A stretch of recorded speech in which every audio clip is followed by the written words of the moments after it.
Hi guys, sorry to interrupt your viewing, but please subscribe to the channel and like this video. Thank you. You ever have one of those conversations where a single sentence flips your whole world upside down? That's what happened when my dad demanded I hand over my 5-bedroom house to my sister, his golden child. But what he didn't know, and what I finally told him, is that she's not even his. I still remember the first time I walked through the doors of my house. It wasn't mine yet, not officially, but I knew the moment I stepped inside that it was the one.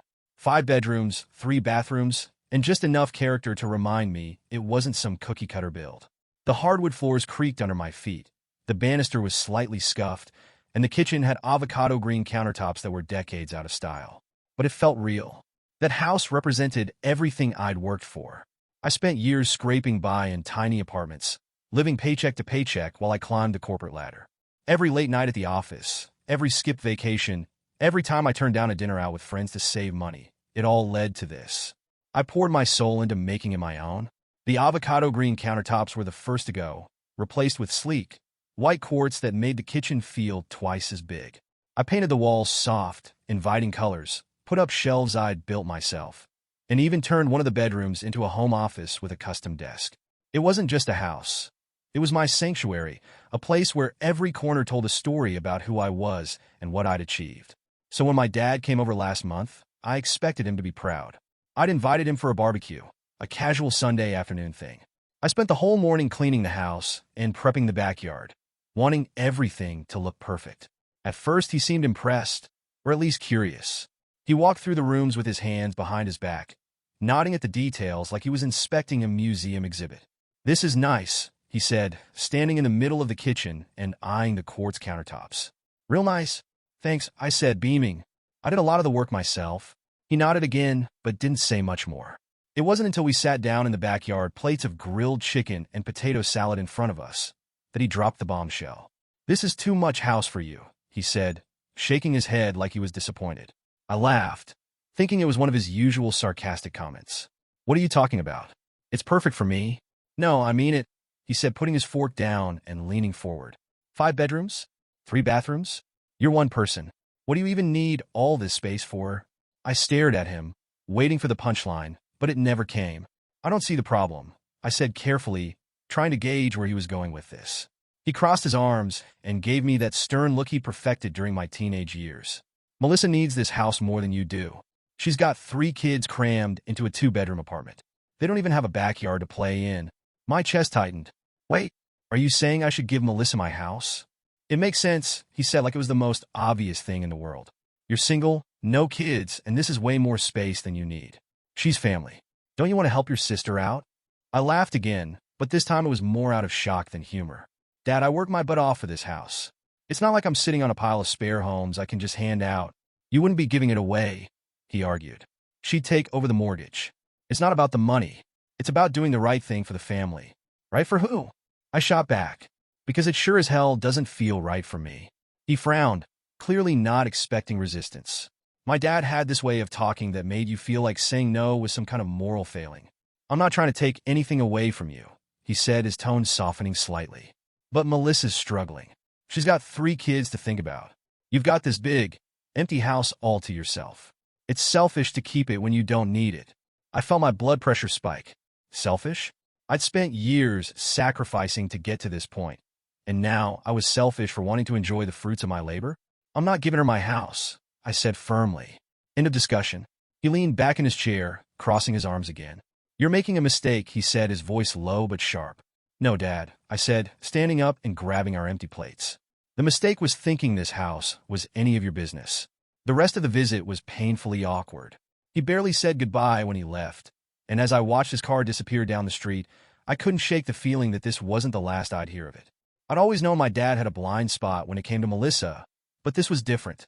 This wasn't just favoritism, it was entitlement. And I wasn't about to let him guilt me into giving up the one thing in my life that was truly mine. The next day, Melissa called me, acting like Dad had already signed the paperwork to hand over my house. That's when I realized this wasn't just about my dad's obsession with helping her. It was a full-on family ambush. If you ask my dad, he'd tell you Melissa is the glue that holds our family together. The peacemaker, the golden child, the one who lights up every room she walks into. And maybe that's true. if you're looking at her through his eyes. But from where I'm standing, Melissa's always been the center of his world, whether she earned it or not. She's the youngest, the only girl, and the kind of person who always seems to have someone ready to bail her out. Meanwhile, I've been the one quietly handling my own messes, paying my own way, and picking up the slack when no one else would. Growing up, it was little things at first. She got the better birthday parties, the extra scoop of ice cream, the praise for every minor accomplishment.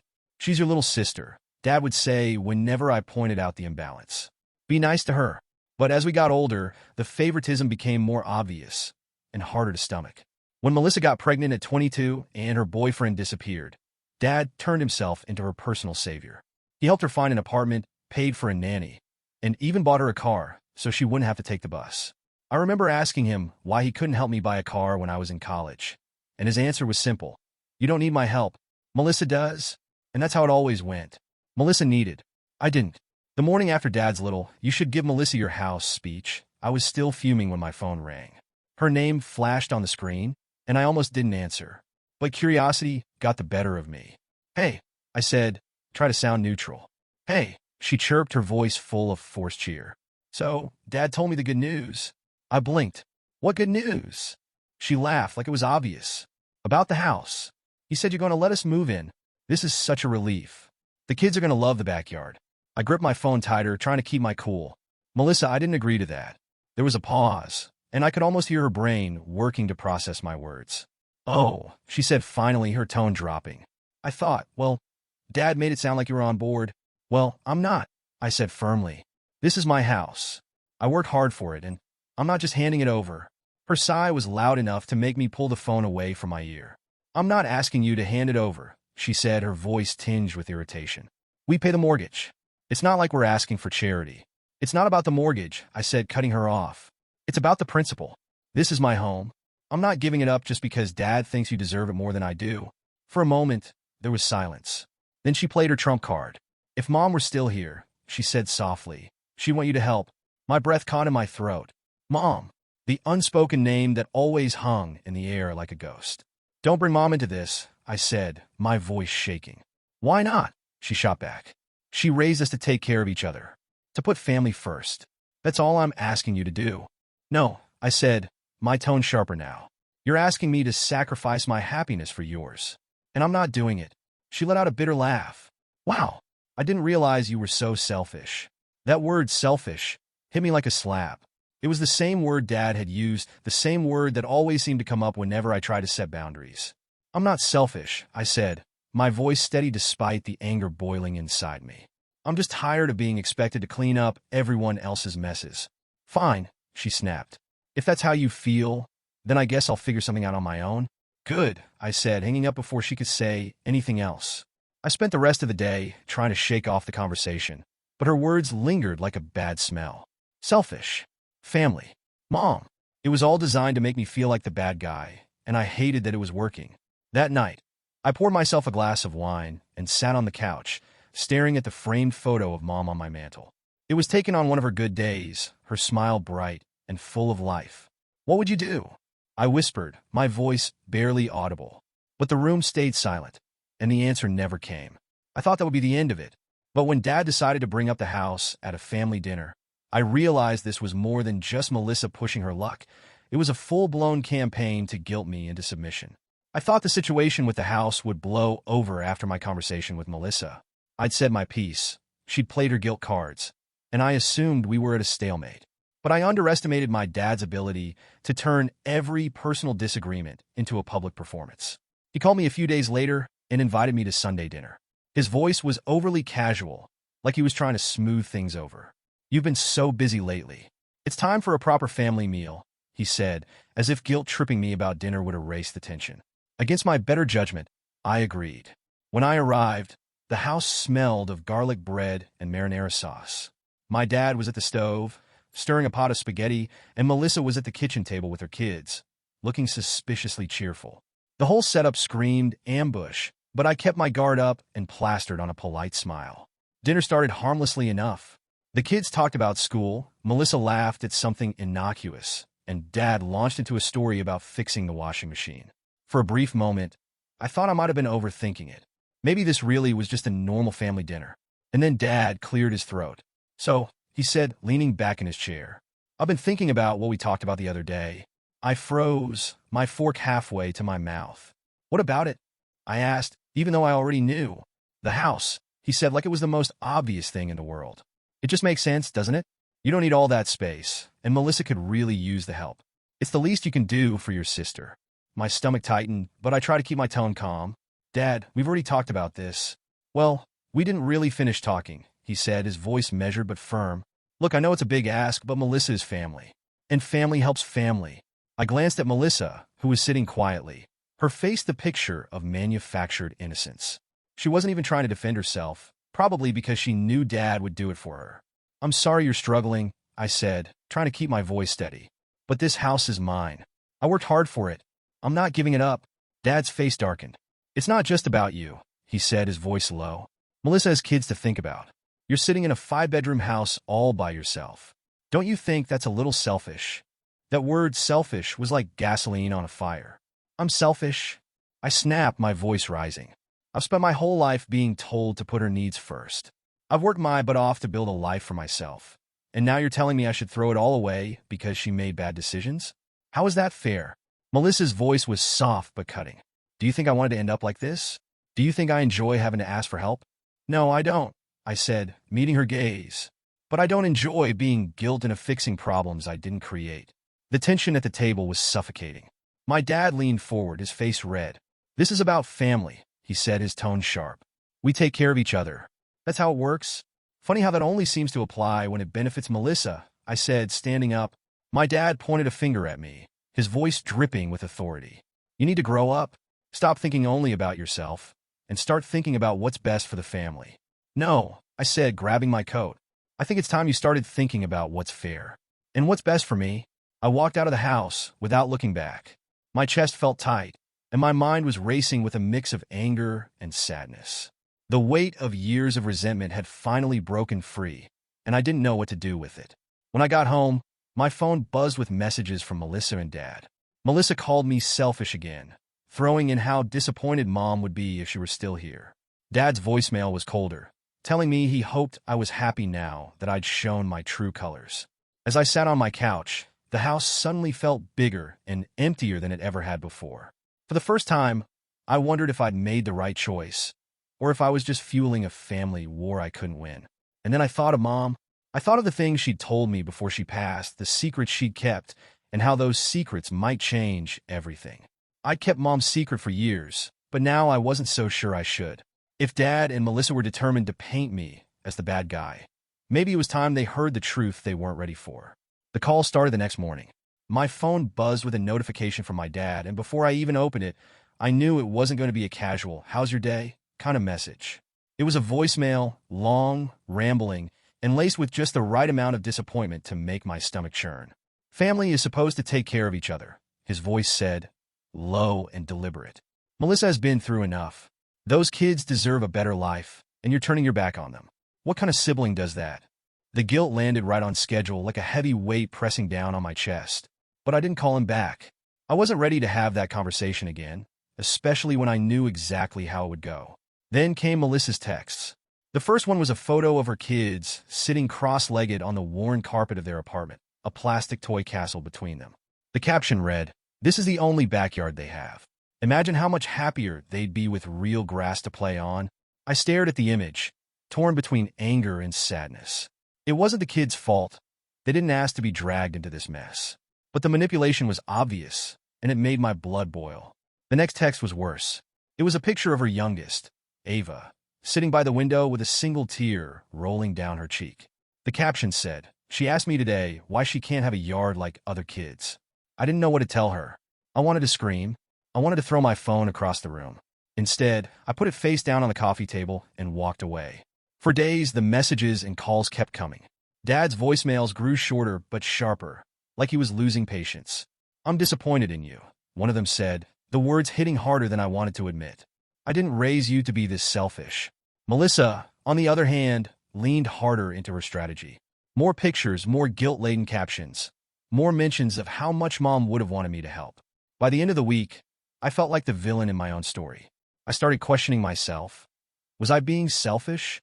Was I letting my pride get in the way of doing the right thing? And then I remembered something.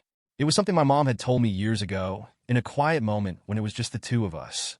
We were sitting on the back porch of our old house, watching the sunset, and she'd been unusually reflective. "I want you to know something," she'd said, her voice soft. "You're not responsible for everyone else's happiness. It's not your job to fix everything." At the time, I didn't fully understand what she meant. I thought it was just one of those mom-isms, a comforting phrase meant to reassure me. But now, those words felt like a lifeline. She'd seen it coming, hadn't she? The way Dad and Melissa would lean on me, guilt me, try to turn me into their safety net. And she wanted me to know I didn't have to carry that weight. But that wasn't all Mom had told me that day. She'd leaned in closer, her expression unreadable, and said, "There's something else I need to tell you. Something you might not understand now, but someday, you'll know what to do with it." I'd listened as she told me a secret that changed the way I saw everything. A secret I'd kept locked away for years, not because I wanted to, but because I didn't know what else to do with it. Now, though, I was starting to wonder if it was time to let that secret out. The next voicemail from Dad was the one that broke me. "If you don't help your sister," he said, his voice tight with frustration, "you're going to regret it. You're going to look back one day and realize you had the chance to do the right thing, and you didn't take it. And by then, it'll be too late."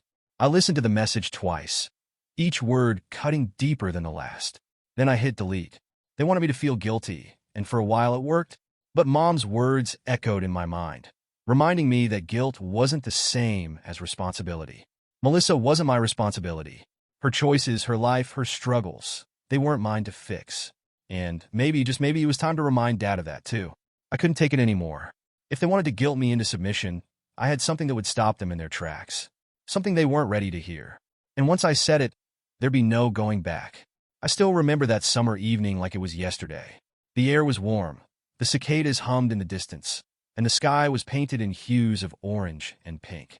It was the kind of moment you'd expect to be filled with peace, not the earth-shattering revelation that would change the way I saw my family forever. Mom and I were sitting on the back porch of our old house, sipping iced tea. She looked tired, more than usual. Her illness had begun to take its toll by then, and even though she still had her sharp wit and soft smile, there was a heaviness to her that night, like she was carrying something too big for her to hold alone. "There's something you should know about Melissa," she said suddenly, breaking the quiet. Her words caught me off guard. I put my glass down, my brow furrowing. "What about her?" Mom didn't answer right away. She just stared out at the horizon, her fingers fiddling with the edge of her sweater. Finally, she took a deep breath and said, "She's not your dad's daughter." For a moment, I thought I'd misheard her. "What?" I asked, my voice barely above a whisper. Mom turned to me, her eyes glassy with unshed tears. "I had an affair," she admitted, her voice trembling. "It was years ago, before you were born. Things were complicated back then. I didn't think your dad and I would make it." My heart raced as her words sank in. "Are you saying Melissa's?" "She's not his," Mom said, cutting me off gently. "But he doesn't know. He's always thought she was his, and I never told him otherwise." I didn't know what to say. My mind was spinning, trying to reconcile this new information with everything I thought I knew about my family. Melissa, the golden child, the one who could do no wrong in Dad's eyes, wasn't even his biological daughter? "Why are you telling me this now?" I asked, finally, my voice tight. Mom sighed, her gaze dropping to her lap. "Because I don't want you to carry the same weight I've been carrying. You deserve to know the truth, even if you never do anything with it." At the time, I didn't understand why she felt the need to unburden herself to me. I was barely an adult, still figuring out who I was and what I wanted from life. What was I supposed to do with a secret like that? So I kept it. I locked it away in the back of my mind and tried to forget it was there. Years later, after Mom passed, that secret became a kind of haunting. Every time Dad doted on Melissa, every time he made excuses for her mistakes or put her needs above everyone else's, I'd feel a pang of guilt, like I was complicit in some kind of betrayal. But I never said anything. Until now. As the calls and texts from Dad and Melissa piled up, I found myself replaying that conversation with Mom over and over again. Her voice, her face, the weight of her words, it all came rushing back. And for the first time, I wondered if maybe she'd told me for a reason. If Dad wanted to play the guilt card, maybe it was time to lay mine on the table. The next time he called, I answered. "Finally," he said, his tone already exasperated. "I was starting to think you were ignoring me." "What do you want, Dad?" I asked, keeping my voice steady. What do you think? He snapped. I want you to do the right thing. Melissa needs your help, and you're acting like it's some kind of personal attack. Because it is, I said, my voice sharper now. You're asking me to give up the one thing I've worked for because you think Melissa deserves it more. Do you even hear yourself? She's struggling, he said, his tone softening just enough to sound reasonable. And you're in a position to help. It's not that complicated. I took a deep breath, my heart pounding. You're right, I said finally. It's not that complicated. So let me make this simple for you. There was a pause, and I could almost hear him bracing himself. Melissa's not your daughter. The silence on the other end of the line was deafening. What are you talking about? He said finally, his voice low and strained. Mom told me, I said, my voice steady despite the storm inside me. Years ago, before she passed, she had an affair. Melissa isn't biologically yours. That's ridiculous, he said, but there was a tremor in his voice that betrayed him. She wouldn't. Your mother wouldn't. She did, I said firmly. And she never told you because she thought it would destroy you. But if you're going to keep throwing her name around to guilt me into giving up my house, then maybe it's time you knew the truth. For a long time, he didn't say anything. When he finally spoke, his voice was barely audible. I need time to process this. Take all the time you need, I said, my voice softening just a little. But stop blaming me for a situation that isn't mine to fix. I hung up before he could respond, my hands shaking as I set the phone down. The secret was out now, and there was no taking it back. Dad didn't call back for days, but when he finally did, his voice was different, quieter, heavier. What he said next wasn't what I expected, and it changed everything again. The silence from my dad after I dropped the bomb about Melissa was both a relief and a curse. For the first time in weeks, my phone wasn't buzzing with guilt-ridden voicemails or pointed texts. But the quiet wasn't peaceful. It was heavy, like the calm before a storm I knew was coming. A part of me regretted saying it. Not because it wasn't true, but because of what it meant for my family. I didn't just break a secret. I shattered the foundation my dad had built his life on. Another part of me, though, the part that was tired of being pushed, manipulated, and guilt, felt liberated. For days, I waited for him to call. I told myself I'd be ready when he did, that I wouldn't let him bulldoze me the way he always did. But when the call finally came, my hands still shook as I picked up the phone. His voice was different, quieter, strained. We need to talk, he said, skipping the usual pleasantries. Okay, I said cautiously. About what you said, he continued, his words slow and deliberate, like he was still trying to process them. About Melissa, I leaned back against the kitchen counter, gripping the phone tightly. What about it? Are you absolutely sure? He asked, his voice cracking just slightly. How do you know? Mom told me, I said simply. Years ago, before she passed. He didn't respond right away. When he finally spoke, his voice was filled with something I couldn't quite place. Sadness, maybe, or disbelief. Why would she tell you and not me? She thought it would destroy you, I said honestly. She didn't want to hurt you. Well, congratulations, he said bitterly. Mission accomplished. I closed my eyes, fighting the wave of guilt threatening to pull me under. I didn't tell you to hurt you, I said. But you need to understand something, Dad. You've spent my entire life putting Melissa first, treating her like she was the only one who mattered. And now you're asking me to give up my house for her like my happiness doesn't even count. You think I did that because I knew? He snapped. Because I didn't. I had no idea. She's my daughter in every way that matters, and that's never going to change. Then why can't you let her figure things out on her own for once? I shot back. Why is it always my job to clean up the mess? Because you can, he shouted, his voice rising for the first time. You've always been strong, independent. You've never needed me the way she does. I thought you'd understand that. The words hit me like a punch to the gut. Do you even hear yourself? I said, my voice trembling. You're punishing me for not needing you. You're punishing me for being the one who figured it out, and that's not fair. Life isn't fair, he said, his tone hardening again. Sometimes we have to make sacrifices for the people we love. I've sacrificed enough, I said, my anger boiling over. I've spent my entire life watching you bend over backward for Melissa while I got the scraps. And I'm done. If you want to keep playing favorites, fine. But don't expect me to play along anymore. There was a long, heavy silence on the other end of the line. Finally, he spoke, his voice low and filled with disappointment. I thought you were better than this, he said. Maybe I'm not, I said, my voice cold. But at least I'm honest. Then I said the thing that changed everything. The thing I'd been holding back for weeks, but couldn't keep inside any longer. You've always put Melissa first, I said. But you shouldn't worry so much about your golden child, Dad. She's not even yours. The silence that followed was deafening. For a moment, I thought the call had disconnected. Then I heard him inhale sharply, like the weight of my words had physically knocked the wind out of him. "What did you just say?" he asked, his voice barely audible. "You heard me," I said, my own voice steady but filled with emotion. "Melissa isn't your daughter. Mom had an affair. She told me before she died." There was no yelling, no angry retort, just silence. And then, without another word, he hung up. I stood there for a long time, staring at the phone in my hand. The conversation replayed in my mind, each word hitting me with fresh intensity. I felt drained, like I'd just run a marathon I wasn't prepared for.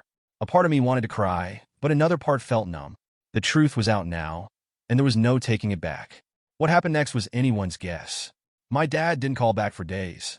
When he finally did, his voice was calm, almost too calm. What he said next wasn't what I expected, and it turned everything upside down all over again. The silence was louder than any argument could have been. For an entire week after I dropped the bomb about Melissa, there was nothing. No calls from Dad, no texts, not even a passive-aggressive voicemail. The quiet should have felt like a reprieve, but instead, it was suffocating. I tried to go about my life as usual.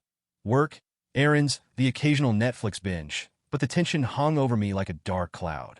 Every time my phone buzzed, my stomach clenched.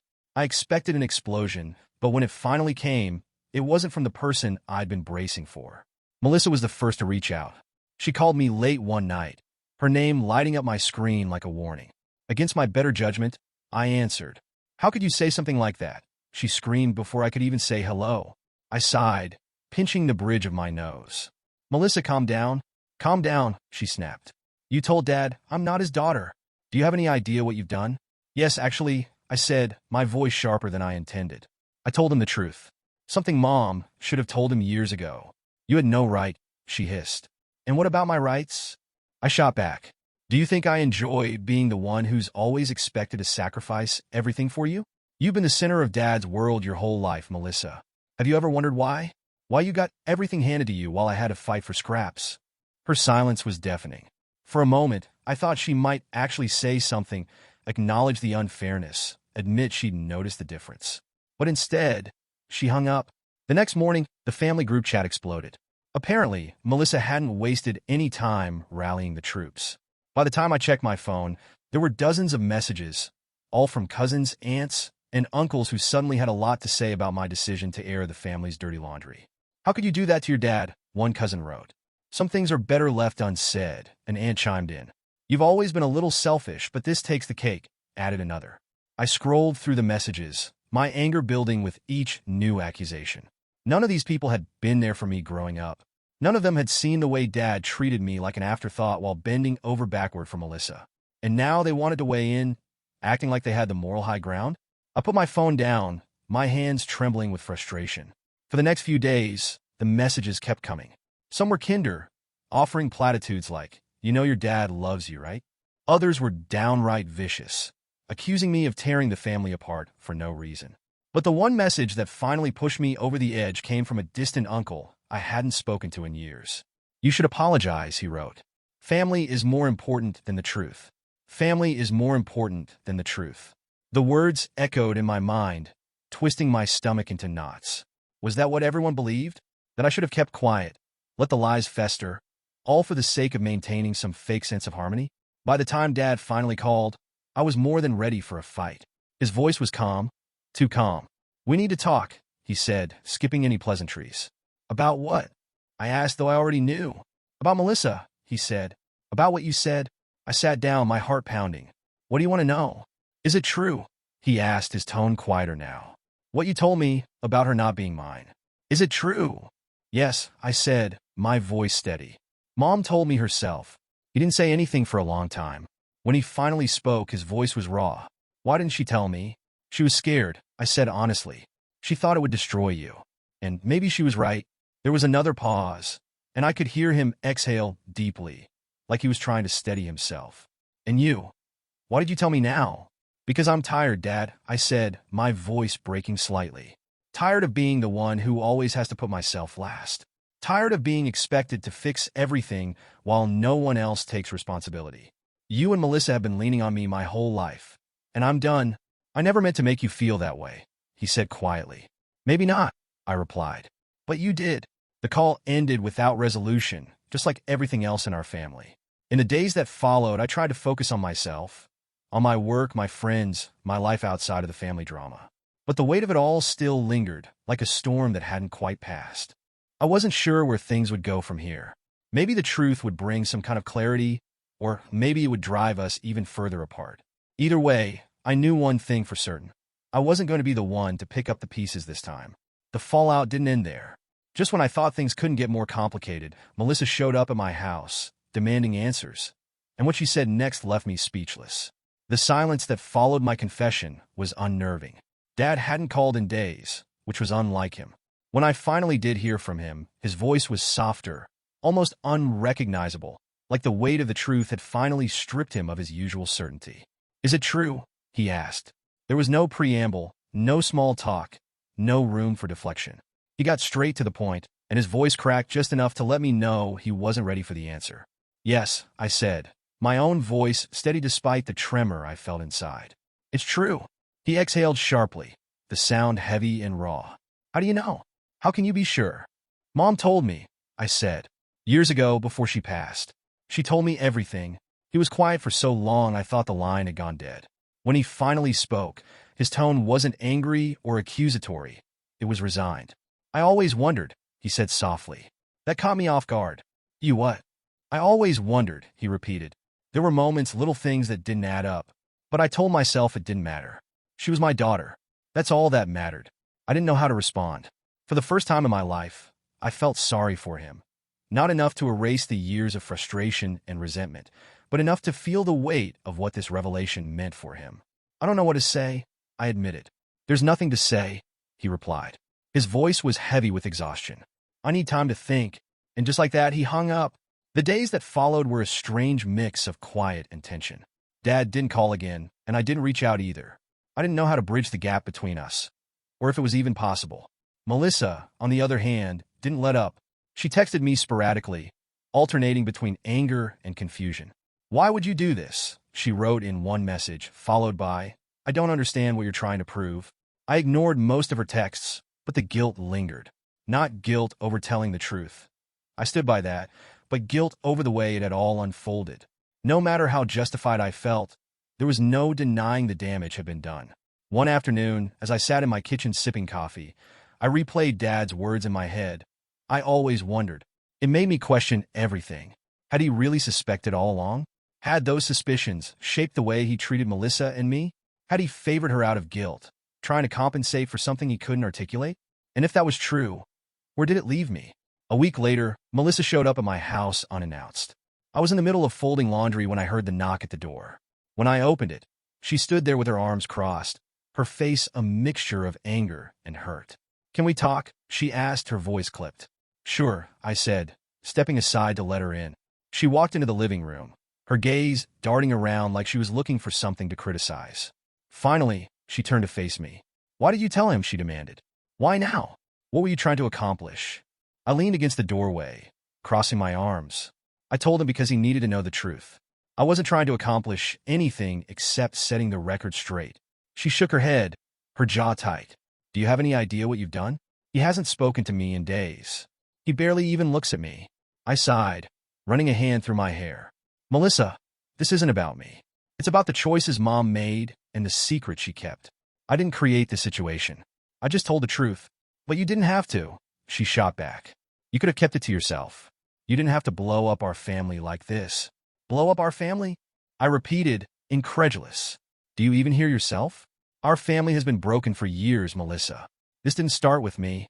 She didn't respond, but the way her lips pressed into a thin line told me she knew I was right. For a moment, we just stood there, the tension between us thick and unyielding. Finally, I said, "Have you ever wondered why Dad treated you differently? Why you got everything handed to you while I had to fight for scraps?" Her silence spoke volumes. "I'm not saying this to hurt you," I continued, my voice softening. "But you need to understand that the truth isn't what broke this family. The lies did. And maybe it's time we all started dealing with that." Melissa left shortly after, and I was left alone with my thoughts. For the first time, I felt like the cracks in our family weren't just fractures. They were fault lines splitting us apart in ways we might never repair. But at least now, We were facing the truth, however painful it might be. I didn't know where things would go from here. All I knew was that I couldn't carry the burden of fixing it anymore. I thought the worst was over, but then Dad called again. This time, he wasn't angry. He was calm, almost too calm. What he told me next changed everything all over again. Weeks passed before Melissa and I finally spoke again. After her initial blow-up and the fallout that rippled through our family, we both retreated to our respective corners, licking our wounds and figuring out how to move forward. It wasn't until she texted me one evening, "Can we meet?" that I realized she might finally be ready to have a real conversation. No accusations, no theatrics, just a chance to talk.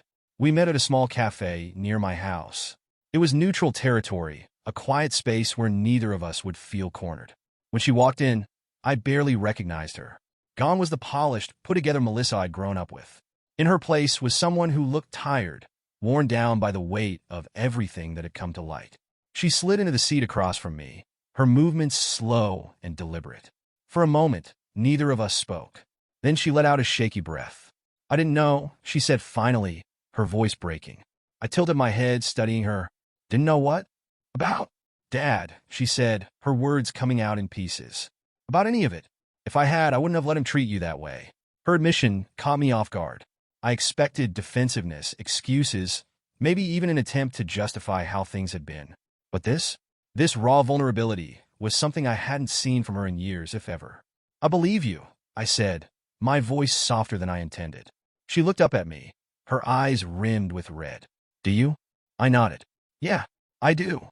She leaned back in her chair, crossing her arms as if to shield herself from the world. "It all makes sense now, though. The way he always bent over backward for me. The way he treated you like you didn't need anything. Because I didn't need him," I said bitterly. "Not the way he thought you did."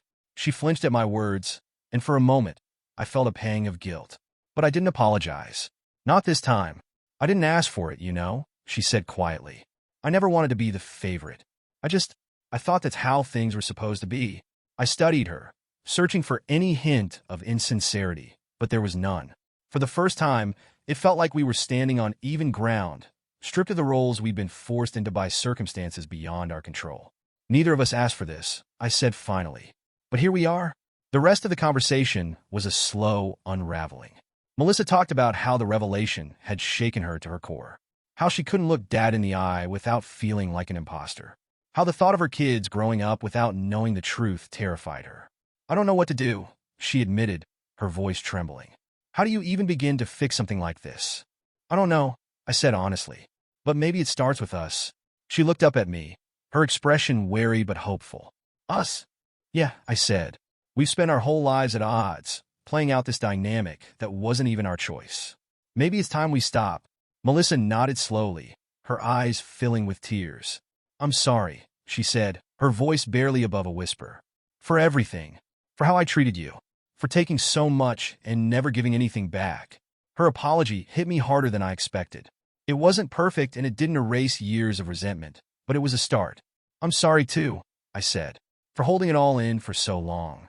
For letting it build up until it exploded." For the first time in weeks, maybe even years, it felt like we were on the same page. Not as rivals or adversaries, but as siblings trying to navigate a mess we didn't create. After we left the cafe, I felt lighter. Not completely free of the weight I'd been carrying, but lighter nonetheless. I didn't know what the future held for our family. There were still so many unresolved issues, so many questions that didn't have easy answers. But as I watched Melissa walk away, I felt a flicker of hope. Maybe, just maybe, we could find a way to move forward.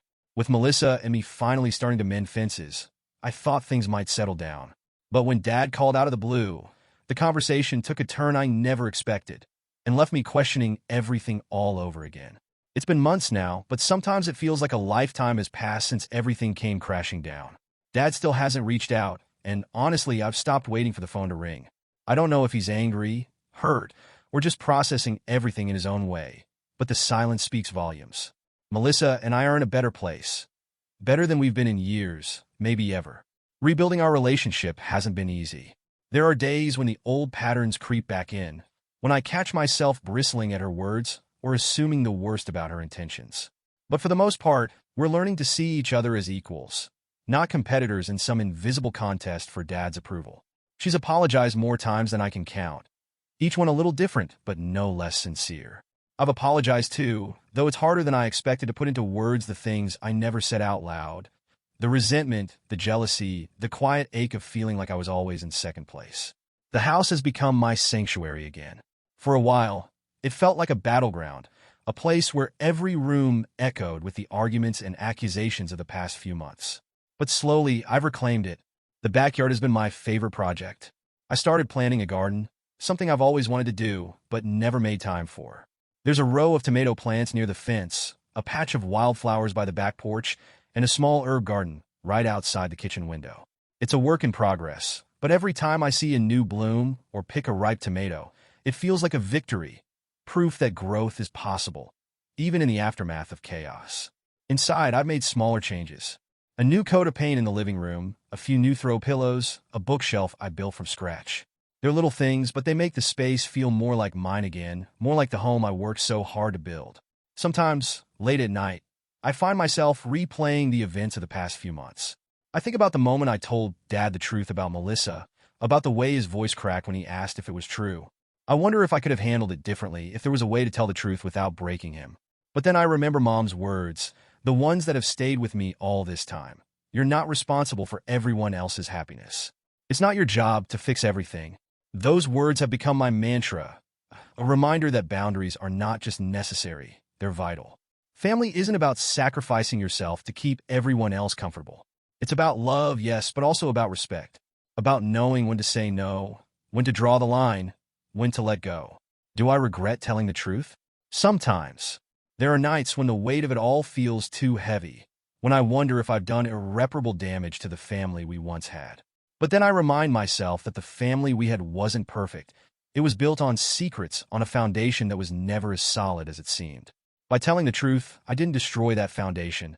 I exposed the cracks that were already there. And while that's painful, it's also necessary. Because now, at least, we have a chance to rebuild something real. Melissa has been over a few times since our conversation at the cafe. She brought the kids once, and watching them play in the backyard was strangely healing. They chased each other around the garden, their laughter filling the air, and for a moment, it felt like things were normal again. When she left that day, she hugged me tightly. "Thank you," she said, "for everything." I didn't ask what she meant. I just hugged her back. I still don't know if Dad will ever reach out. A part of me wants to hear him say that he understands, that he doesn't blame me for telling the truth. But another part of me knows I can't wait for that. I can't put my life on hold, hoping for validation that may never come. So I keep moving forward.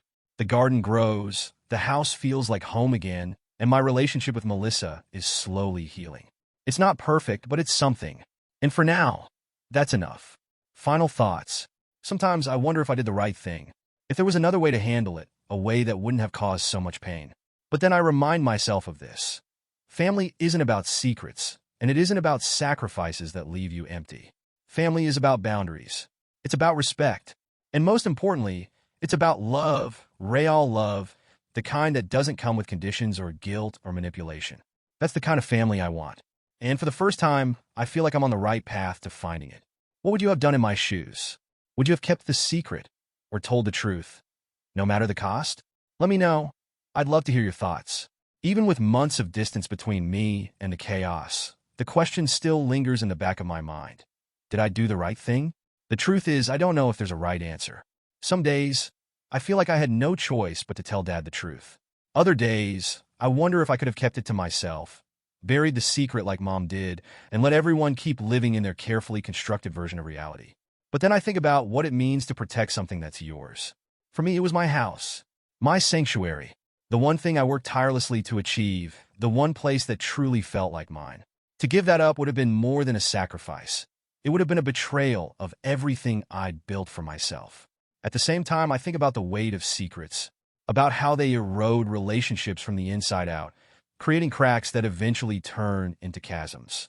Mom kept her secret to protect Dad, but in doing so, she created a dynamic that hurt everyone, me, Melissa, even herself. I've had a lot of time to reflect, and I've come to realize something. There's no such thing as a perfect family. Every family has its cracks, its flaws, its hidden truths. What matters isn't pretending those cracks don't exist. It's figuring out how to live with them. For me, that's meant setting boundaries, learning to say no, even when it's hard, letting go of the idea that I have to be the one to fix everything. For Melissa, it's meant facing the reality of our family's history. She's still struggling to make sense of it all, but I've seen a change in her, a willingness to take responsibility, to stand on her own 2 feet instead of leaning on everyone else. As for Dad, I'm still waiting to see if he'll call, if he'll find a way to move past the anger and hurt. I don't know if he ever will, but I've made peace with that uncertainty. The house is quiet now, but it feels like a different kind of quiet. It's not the silence of tension or unresolved conflict. It's the kind of quiet that comes with peace. The garden is thriving. The backyard, once a battleground in the war between obligation and self-preservation, has become a space of growth and renewal.